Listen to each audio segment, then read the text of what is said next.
दोस्तों नमस्कार। और जितने भी बच्चे तैयारी कर रहे हैं अदर अदर एग्जाम्स की और कहीं ना कहीं दिल्ली सल्तनत का टॉपिक वो पढ़ना और समझना चाहते हैं, तो उसके लिए आप सबका बहुत बहुत धन्यवाद गुरुजी विजन आईएएस पर आने के लिए। और मैं अभिषेक उपाध्याय आगामी परीक्षाओं के लिए आप सबको बहुत बहुत शुभकामनाएं देता हूं और आपका सिलेक्शन इस ही आगामी वर्ष में हो जाए, ये मेरी शुभकामनाएं हैं आपको। तो जैसा कि आपने थंबनेल में देख लिया होगा, थंबनेल में दिल्ली सल्तनत का भाग 1 आज हम शुरू कर रहे हैं और ये बहुत ही फलदायी टॉपिक है। किसी ना किसी एग्जाम में इस टॉपिक से जो है क्वेश्चन पूछे जाते हैं, चाहे वो टीजीटी हो, पीजीटी हो, IAS, PCS, ARO, SSC, UPSI, other state के एसआई एग्जाम हो या कांस्टेबल हो, तो उन सभी जो परीक्षाएं हैं उन्हीं सभी परीक्षाओं के लिए ये टॉपिक जो है बहुत ही कारगर है और फलदायी साबित होता है। तो आइए आज हम बात करेंगे दिल्ली सल्तनत की, जो कि दिल्ली सल्तनत का जो काल है वो 1206 ईस्वी से 1526 ईस्वी माना जाता है। क्यों माना जाता है उसकी हम बात करेंगे, लेकिन आपको दिल्ली सल्तनत समझने से पहले, पढ़ने से पहले आपको थोड़ा सा पीछे आना पड़ेगा। पीछे आना पड़ेगा, आपको महमूद गजनवी को समझना पड़ेगा, क्योंकि हिंदुस्तान पर अगर किसी ने हमले का जो रास्ता खोला वो व्यक्ति था महमूद गजनवी। क्योंकि महमूद गजनवी ने फिर आने वाली पीढ़ियों को ये दिखा दिया कि हिंदुस्तान पे कब्जा किया जा सकता है, क्योंकि हिंदुस्तान के जो राजा हैं वो कहीं ना कहीं एक दूसरे से संगठित नहीं है, टूटे हुए हैं, बिखरे हुए हैं, यानी कि हिंदुस्तान के अंदर एकता नहीं है। ये साबित कर दिया महमूद गजनवी ने। और महमूद गजनवी को आपको समझना पड़ेगा। देखो, महमूद गजनवी को समझने के लिए आपको मैं बता दूं कि अल्पतगिन एक व्यक्ति था जिसने गजनी साम्राज्य की स्थापना की। यानी कि गजनी साम्राज्य का जो संस्थापक था वो कौन था? अल्पतगिन। अल्पतगिन ने गजनी की स्थापना की। अब अल्पतगिन के बाद सुब्तगिन जो है वो गद्दी पर बैठा। अब सुब्तगिन कौन था? सुब्तगिन जो है वो अल्पतगिन का गुलाम था, और गुलाम था तो बाद में ये अल्पतगिन का दामाद हो गया। अब क्योंकि दामाद हो गया तो फिर गद्दी पर इसने दामाद को ही बैठा दिया, सुब्तगिन को। ठीक है, सुब्तगिन का बेटा था महमूद गजनवी, और महमूद गजनवी ने क्या काम किया कि उस समय महमूद गजनवी के समय थोड़ी सी गजनी राज्य पर, गजनी जो सल्तनत थी उस पर गरीबी छाई, और इसने, कहते हैं ना कि आवश्यकता आविष्कार की जननी होती है, तो महमूद गजनवी ने इधर उधर दिमाग लगाया और इसको खबर लगती है कि हिंदुस्तान में बहुत ही पैसा है, लेकिन केवल उसे लूटने वाला चाहिए और हिम्मत करने वाला चाहिए। तो सबसे पहले महमूद गजनवी ने ये पता किया कि हिंदुस्तान के हालात क्या हैं। तो हिंदुस्तान के हालात जब पता किए तो पता चला कि हिंदुस्तान में तो एकता है ही नहीं, एक राजा दूसरे राजा को हराना चाहता है। तो उसका इसने फायदा उठाया और इसने हिंदुस्तान पर आक्रमण की जो है तैयारी की, और 1001 ईस्वी में इसने पहला आक्रमण हिंदुस्तान पर किया, और 1027 तक इसने हिंदुस्तान पर 17 आक्रमण किए। आप आक्रमण कह सकते हो या लूट कह सकते हो, क्योंकि इसने कभी भी हिंदुस्तान पर शासन करने की नहीं सोची, क्योंकि इसको तो केवल लूटना था और अपनी गरीबी जो है वो खत्म करनी थी। तो ये आता था हिंदुस्तान में हर 2 साल में, 1.5 साल में ये अपना दलबल बढ़ाता था और आक्रमण करता था, फिर वापसी लूट कर चला जाता था, फिर दलबल बढ़ाता था और फिर आगे हिंदुस्तान को लूटता था। ऐसे इसने 1001 ईस्वी से 1027 ईस्वी तक हिंदुस्तान पर 17 बार आक्रमण किए। ठीक है, और इसका सबसे बड़ा जो आक्रमण, सबसे बड़ी जो लूट मानी जाती है, वो सोमनाथ के मंदिर पे आक्रमण किया जाता है, जो लूट है।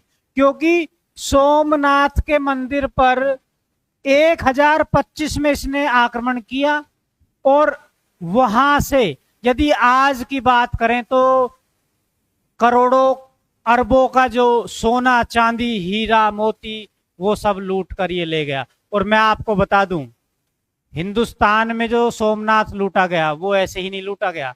यहाँ के जो राजा थे वो एकजुट नहीं थे। दूसरा, यहाँ के जो पंडित थे जो मंदिर के, वो तो कहते थे कि जो हमारी मूर्ति है वो स्वयं भगवान की दैवीय शक्ति है, उसको कोई लूट नहीं सकता, और आराम से जाके बैठ गए। यानी कि कोई लड़ना नहीं चाहा, और ऐसे करके इस लूट में अगर महमूद गजनवी की बात करें तो करीब करीब 50,000 हिंदुओं का कत्ल महमूद गजनवी ने किया। और मैं आपको बता दूं, कहीं ना कहीं जो ये टूट है ये आज भी चल रही है। और शुक्र मानो, मैं हिंदुओं को क्या हिंदुस्तानियों को ये शुभकामनाएं देता हूं। अगर अंग्रेज हिंदुस्तान में नहीं आते तो आज आप अपनी मम्मी को अम्मी कह रहे होते, आज आपका नाम भी सलमान और खुर्शीद और वगैरह वगैरह होता, आज अपनी बुआ को आप खाला कह रहे होते अगर अंग्रेज नहीं आते। तो इसलिए मैं कहता हूं कि हिंदुओं, शर्म करो। अगर आप उस समय एकजुट नहीं हुए, आज भी एकजुट नहीं है, आज भी एकजुट नहीं है, आपके ऊपर कब्जा होगा।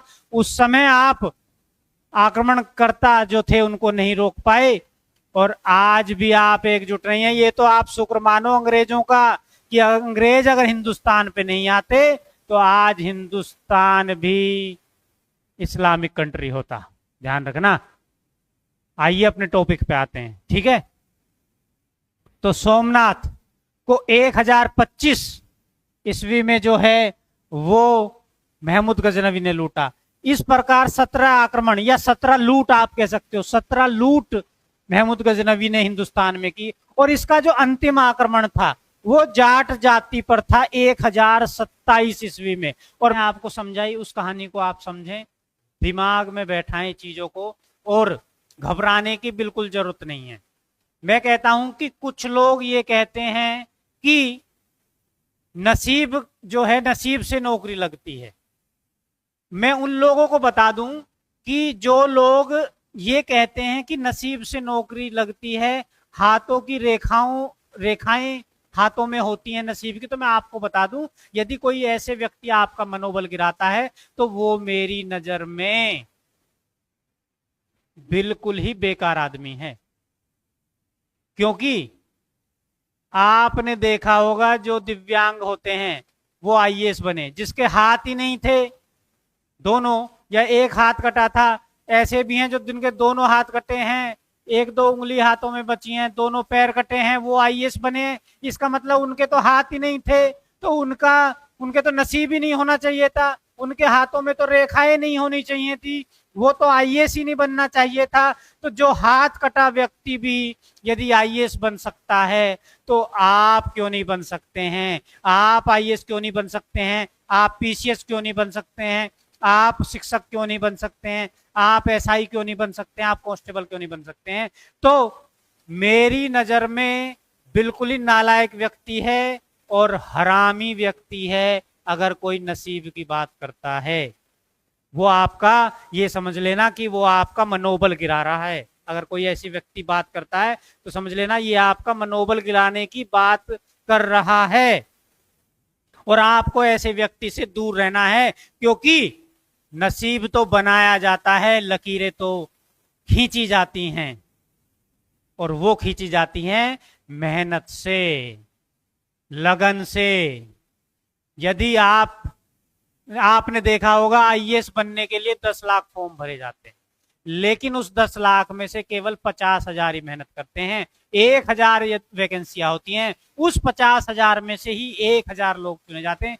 बाकी 9,50,000 व्यक्ति तो अपना भी टाइम खराब कर रहे होते हैं और दूसरे का भी टाइम खराब कर रहे होते हैं। ऐसे ही यदि टीचर का एग्जाम है तो आप ये समझ लेना कि अगर वैकेंसियां 4,000 हैं, 4100 हैं, तो फॉर्म कितने भी भरे गए हो, आपको तो एक ही सीट चाहिए। आपको औरों से मतलब क्या है? और जो आपका मनोबल गिराए तो समझ लेना कि ये नालायक व्यक्ति है, ये बदतमीज आदमी है, ये चाहता नहीं कि आपका जो है सिलेक्शन हो, क्योंकि नसीब बनाया जाता है और लकीरें खींची जाती हैं। रस्सी आवत जाते सिल पर पड़त निशान। अपने आप को 6 महीने के लिए गायब कर लीजिए, इस दुनिया से गायब हो जाइए। 6 महीने के लिए आप ये समझ लीजिए कि आप दुनिया के लिए मर गए हो। ये दुनिया को दिखा दो कि आप 6 महीने के लिए मर गए, आप गायब हो गए। 6 महीने के लिए अपने आप को एक कमरे में बंद कर लो और अच्छे मार्गदर्शन में तैयारी करो, मेहनत के साथ तैयारी करो और 6 महीने खुद के ऊपर इतना काम करो, इतना काम करो, खुद के ऊपर इतनी मेहनत करो, इतनी मेहनत करो, अपने आप को इतना समय दो कि दुनिया आपका समय लेने के लिए अपना समय आपको दे।